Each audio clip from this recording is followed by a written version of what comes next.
प्रधानमंत्री नरेंद्र मोदी जी आज हरियाणा के चुनावी घोषणाओं के दौरे पर हैं।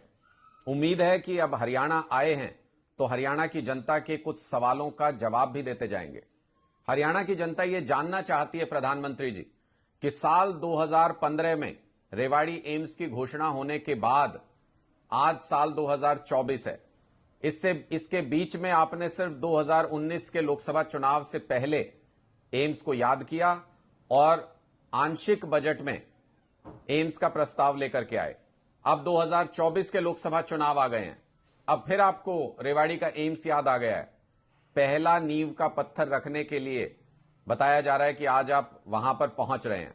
मैं ये जानना चाहता हूं कि 2015 में घोषणा हुई, 2019 के चुनाव से पहले बजट में लेकर के आए, 2024 के चुनाव से पहले नींव का पत्थर रख रहे हैं।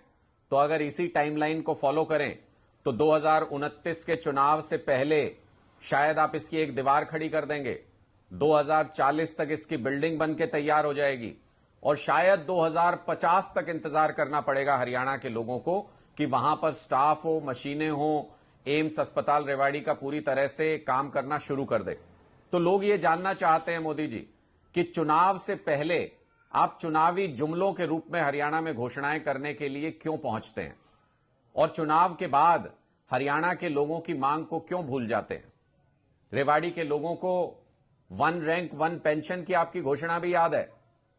आपने वन रैंक वन पेंशन की घोषणा तो की, लेकिन 10 साल तक राज करने के बाद भी आज तक फौजी भाइयों को वन रैंक वन पेंशन नहीं मिल पाई। 97% फौजी भाई आज भी वन रैंक वन पेंशन मांग रहे हैं।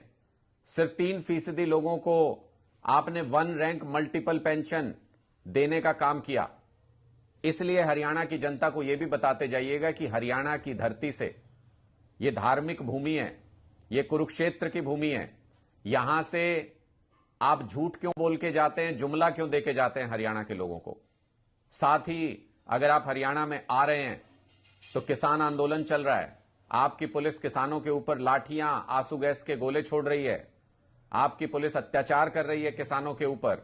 आप 2 दिन के विदेश दौरे पर थे, इसलिए शायद एमएसपी गारंटी कानून जो आपका ही किया हुआ वादा है 2 साल पहले का, उस पर आपने अभी तक कुछ नहीं बोला।